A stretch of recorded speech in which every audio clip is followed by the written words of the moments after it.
This is NDTV, and you're watching NDTV 24/7.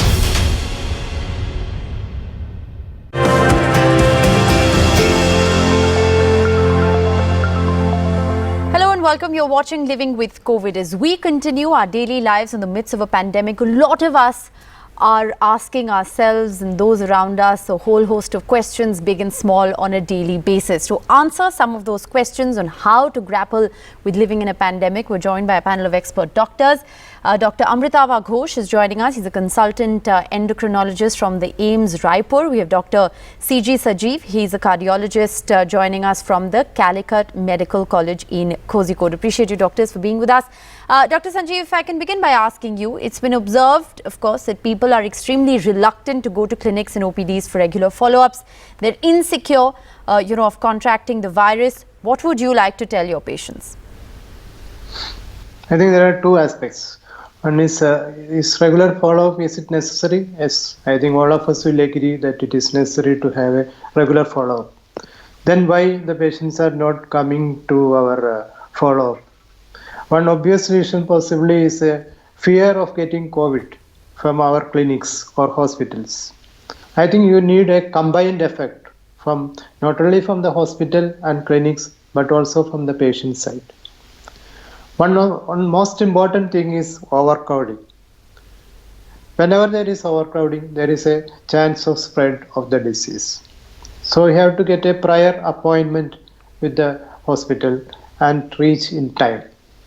And obviously you have to wear a mask. And another aspect is restrict the number of patients accompanying you. Because whenever there is overcrowding and there is more transmission of the disease. Once you reach the clinic, use a sanitizer or wash your hands. And in the waiting room also, keep distance from other patients. Somebody may be there to record your temperature. You should cooperate with them. And the thing is to minimize the time you spend in a crowded place.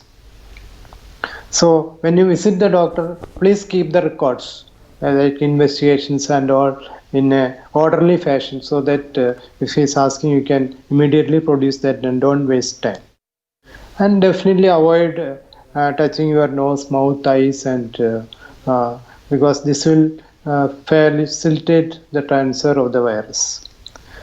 From the clinic side, we should have a well-ventilated room with good airflow and good exhaust. Air conditions could be a problem. And the staff in the OPD should wear a mask and shield and gloves to prevent transmission of the virus. And if possible, sanitize the equipments in between patients. All right. I think, of course, a whole host of measures like you've detailed. Dr. Ghosh, is there anything that you'd like to add in terms of precautions that should be taken by both patients and doctors?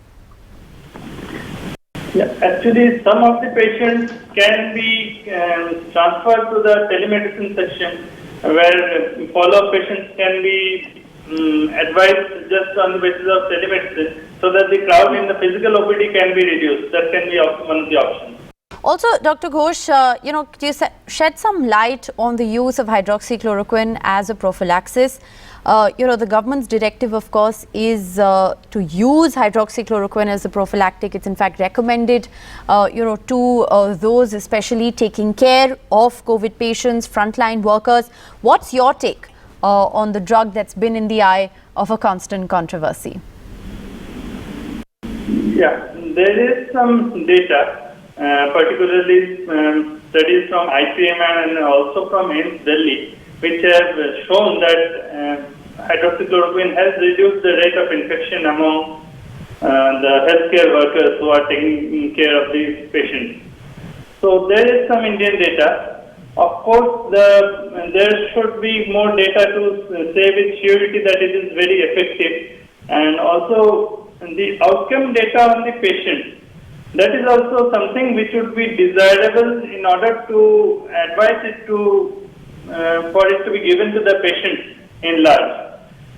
There are certain concerns about its side effects, particularly the complications in the eye or changes in the ECG, which should definitely be kept track of, and the government has also recommended tracking of the ECG among those who are receiving this. All right. Is there anything else that you'd like to add, Dr. Sajeev, about the use of hydroxychloroquine? Do you recommend it? Do you recommend against it?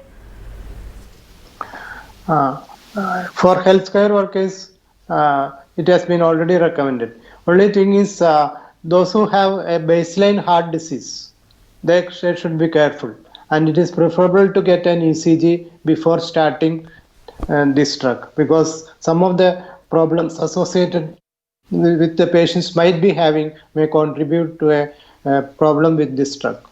Right. So you're saying that even as a prophylactic, heart patients should be careful before they use hydroxychloroquine? Yeah, even as a prophylaxis, heart patients should be careful. All right, very interesting. Dr. Ghosh, just to shift gears a bit, when people are going back to offices, there is a cause of concern around centralized air conditioning, as most, big buildings, big offices have centralized air conditioning, no windows and source of ventilation. Is it more likely, therefore, that the spread of the virus will be higher in these spaces, and what can one do to prevent it? This is of particular concern, and certainly certain preventive measures can always be incorporated. Particularly, the HVAC engineers can address to the issues in central AC, where they can improve the ventilation, they can increase the amount of ventilation, and prevent the recirculation of the air. Only fresh air should be supplied. Then CPWD has certain guidelines also, like temperature should be maintained between 24 to 30 degrees centigrade. Then humidity should be controlled for between 40 to 70 degrees. And again, we should avoid ways which would hamper the circulation of the air, right, such as the curtains and all. Right. We can increase the spaces between the tables. Or employees can sit at alternate tables to increase the space between them. All right. Increasing social distancing is very important. Dr. Sajeev, is there anything that you'd like to add, on the issue of centralized air conditioning, because we're all facing it? And what about localized air conditioning units that are put in people's homes? Should they also be, working at a particular temperature? What's the general take when it comes to air conditioning and its connection with the spread of the disease? As already mentioned, the central AC system is an issue because it will transmit air from other areas. If you are using an AC in your room, and if nobody else, other persons are not infected or they don't have any symptoms, it is not an issue, because it will circulate there only in that room. And the same applies to AC in car and other things. But if a person along with you is suffering from fever or other symptoms, then there could be a transmission of the disease. All right. And, does Dr. Ghosh, if I can just ask you a brief follow-up question, how can one deal with it? Where there are buildings where the structure of the building is such that there's no ventilation, or windows don't open in a lot of these buildings, what then can you do? Does, putting fans, for instance, help as a strategy? Because you can't shut off air conditioning, especially not, in the kind of humid and hot temperatures that India is seeing at the moment. Yeah, but certain modifications in the air conditioners can always be done. Like HVAC engineers can always make certain changes or make some additions so that the ventilation can be improved. All right. So certain changes need to be made in order for the conditions to improve. Dr. Sajeev, if I can come back to you and, talk about the other aspect, the mental aspect of the disease. What are some positive coping strategies at a time like this, and especially for those, who have contracted the virus or have family members who've contracted the virus? What can you do to yourself if you have a positive test, and also you have to then think of protecting others who you may infect? So positive mindset is very important, because you should have a feeling that you can defeat the virus. And one aspect is that majority of the people who have a COVID positive or who contract this disease have only mild symptoms. That is most important thing. So majority will have only mild symptoms and the disease may not be severe. Only very few will require an ICU and other sort of things. And other things is you have to tell your doctor about the other diseases you may be suffering. But still, if you have some problems in coping up with this, there are counseling centers in most of the hospitals dealing with this. So you can be you can resort to that sort of things. All right, Dr. Ghosh, let's talk specifically about diabetes patients for a minute. They have to frequently monitor glucose levels. Also, diabetes patients at times have to do frequent eye checkups. What can be done at home? What can be postponed to a later date, or should they be visiting doctors? Yeah, in this COVID pandemic, it is always ideal for diabetes patients to have a glucometer at home, so they can monitor the blood glucose levels as required. So again, frequency of measurement will vary depending on the type of diabetes, the level of control of the diabetes. So they should ask their doctors how frequently they should monitor their blood glucose levels. Another thing they should keep in mind is what target should be their blood glucose levels in. Usually we recommend the fasting glucose to be between 80 to 130, or after meals it should be less than 180. But again, the target levels will depend on the person, his comorbidities, his age, and many other factors. So they should also ask their doctors, doctor, what my target will be. So they can guide and they can keep track of their glucose levels. And if it is going too high, or if it is going too low, hypoglycemia, and there are persistent and repeated similar results, they should always contact their doctor. Okay, I think that's extremely useful advice, especially for diabetes patients, many of them grappling with multitude of issues at the moment. We're going to slip into a very short break, but we'll continue our conversation with both our doctors on the other side. Stay tuned.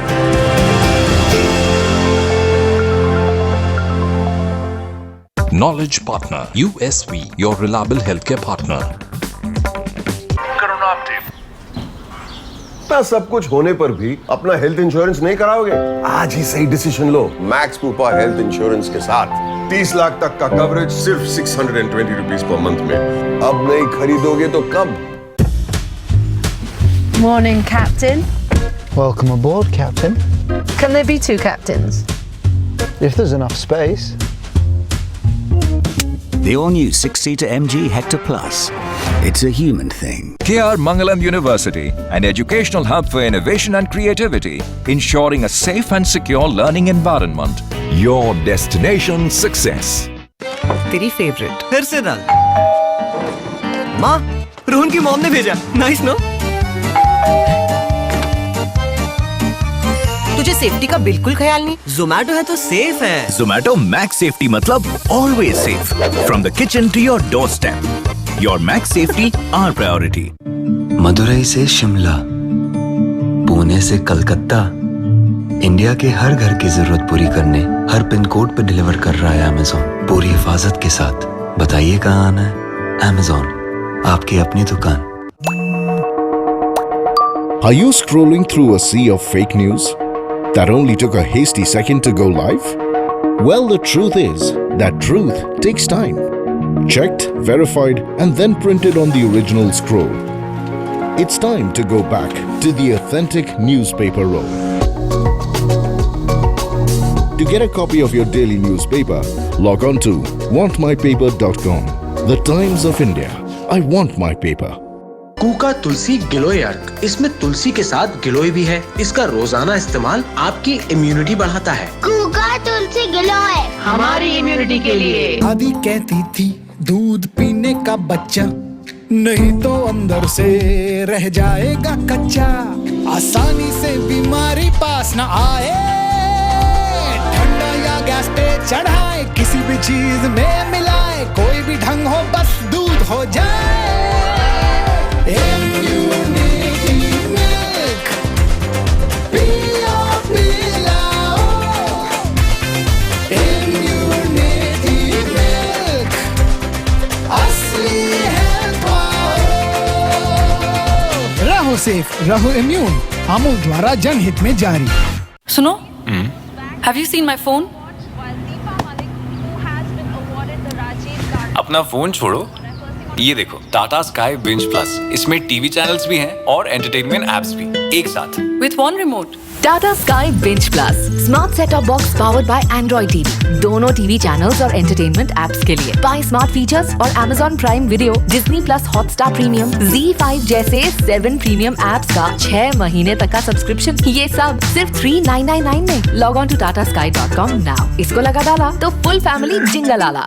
I crave for those unforgiving roads, the sun in my eyes, that roaring engine come alive. Just can't wait. Choose the new BMW Easy Start plan.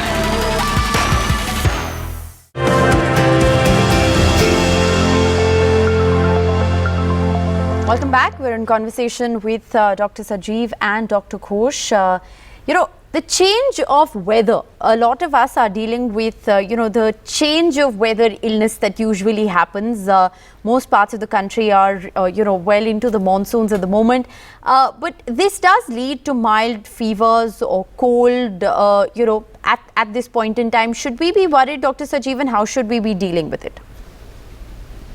Yeah, fever, body ache are very common, and that includes, however, if you have a definite exposure or if you suspect an exposure to COVID-19 patient, then you should be careful even if you have mild symptoms. And if you have symptoms like progressive breathlessness and fever is persisting, you have some crushing or pain-like sensation in the chest, or develop palpitations, have rapid heartbeat, fainting, and all these should prompt you to consult a doctor immediately. And unusual symptoms like loss of appetite, loss of taste, which is very severe, should be very careful. But how do you then, Dr. If I can just ask you once, Dr. Sajeev, how do you then differentiate between what are COVID symptoms and, what is just the regular flu? Yeah, that is very difficult actually, because if it is in the initial phases, it is extremely difficult to differentiate, because not only this, you may have other, because in the rainy season you have other diseases also coming up, like dengue, leptospira, malaria, everything is coming up. So initial phase you should be very difficult, but if you have severe breathlessness or the fever is not subsiding, or you have palpitations and all, then you should take it very seriously. All right. Dr. Ghosh, is there anything that you'd like to add? The regular weather change symptoms awfully similar to the COVID-19. What are the telltale signs? How can patients differentiate? What should they be doing? Yeah. As Dr. Sajeev said, it would be very difficult to differentiate between them.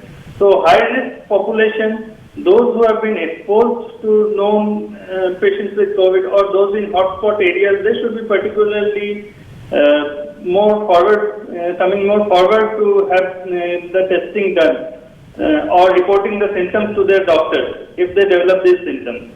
All right. Dr. Ghosh, let's once again talk about diabetes patients or those with, with heart conditions. They are with, people with comorbidities who are more vulnerable at a time like this.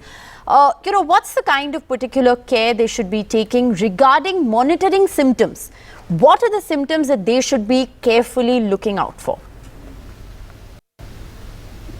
Okay, so symptoms in diabetes regarding COVID is almost same. There is increased risk of severe infection or there is increased risk of mortality among those with diabetes. Again, the COVID-19 infection will predispose ones with diabetes to hypoglycemia or derange the glucose levels where it may shoot very high.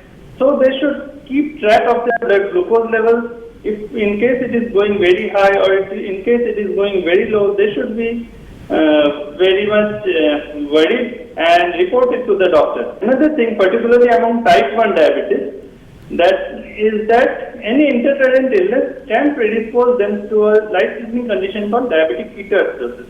So any person with type 1 diabetes should be very careful if he develops fever, and he should take certain precautions. Usually we teach them the 6-day rule, the usual care that they should take in any intercurrent illness, and they should follow this in this COVID pandemic also. and report if any of the warning symptoms develop. All right, Dr. Sanjeev, I can come back to you. When it comes to those suffering from heart conditions, especially like atrial fibrillation, are they at a greater risk of the coronavirus infection? Those patients who have already pre-existing conditions like heart disease or other conditions like hypertension, diabetes, everything, if they get a COVID, their manifestations are likely to be more severe. And whether heart disease itself predisposed to getting it may not be very clear. The problem with COVID is it will put more stress on the heart. Like if the oxygen levels drop due to pneumonia or if the blood pressure drop due to pneumonia, all this will affect the heart. So that conditions like heart failure or patients with cyanotic heart disease and all, they are more likely to suffer a severe disease. And you specifically asked about atrial fibrillation. Atrial fibrillation is heart disease where you have irregular heartbeats. The problem with atrial fibrillation is this disease is usually mostly seen in older, maybe with heart failure, hypertension, diabetes, and so these patients are likely to do worse when compared to other patients. All right, very interesting points of view there, Dr. Ghosh. Let's talk about food supplements, immunity building, specific vitamins, tablets, anything that you recommend at a time like this to patients. What can they do, to sort of compensate and ensure that they have a good diet and are constantly building up immunity? One should focus on a balanced diet, regular exercise pattern, and keep adequate fluid intake as they should do in other times also. There has been ongoing discussion about whether there are any particular supplements which can protect against COVID-19. But to speak the truth, there is no definite evidence, and there has not been enough time to generate any evidence also. There have been discussions on efficacy of vitamin D, zinc, in improving the immunity. But again, these are speculative. All right, Dr. Sanjeev, is there any advice that you would like to give in terms of supplements or, multivitamins or anything that patients should be having at this time, especially heart patients, in order to ensure that they are building their immunity? As this has already been mentioned, the specific supplementation like vitamin D, magnesium, or other zinc, etc., as elements, not very clear whether they will be very effective. But all these are present in most of the green leafy vegetables and a good diet. So the good diet is a much better option. And definitely, if they have deficiency of vitamin D and other things, it should be supplemented. All right, let's talk a little bit about the daily processes. I think there are a lot of questions that are associated with nitty-gritty. So, final closing comments from both our doctors. Dr. Ghosh, what are some of the good practices that one can follow on a daily basis if you are returning back to offices, you are going about your daily life? What should you do when you get home? Once one returns, yes, there is always the risk of bringing infection, particularly if the ones which can be formite transmitted to home. So after coming home, one should try to remove the clothes, put them in either hypochlorite solution or warm water and soap, and take a bath. And also, mobile hygiene is very important nowadays because we are carrying our mobiles everywhere and we are touching them always. So cleaning of the mobiles is one particular thing one should keep attention to. So different companies have come out with different guidelines how to clean their mobile. Right. So that should be kept attention. Well, very interesting. I think a lot of people tend to, remember to use the sanitizer, wash their hands, or even, straight away put their clothes for a wash and go for a shower. But a lot of us actually forget to sanitize our mobile phones, which are also, with us and on our person most of the times as we get on with our day. Dr. Sanjeev, last closing comments to you. The advice that you'd like to give people when they return home after being outdoors, in a situation like what we're facing today? As already we mentioned, thing is it depends upon your work. If you are a health worker working in hospital, you should be very careful because you are likely to take the infection from the hospital. So like mobiles, all watches, then purse, everything has to be handled very carefully, and you should possibly wash your separate your clothes from other people and then wash it separately and all. And if you are other office workers, then they should also be careful regarding the things that you handle daily, like mobiles and purse, car key. Everything has to be very carefully handled. All right, so it's not just what you're wearing, it's also mobile phones, car keys, bags, packets, everything that really needs to be managed very mindfully at a time like this. Thank you so much, doctors, for sparing the time of day and answering our questions. Thank you very much.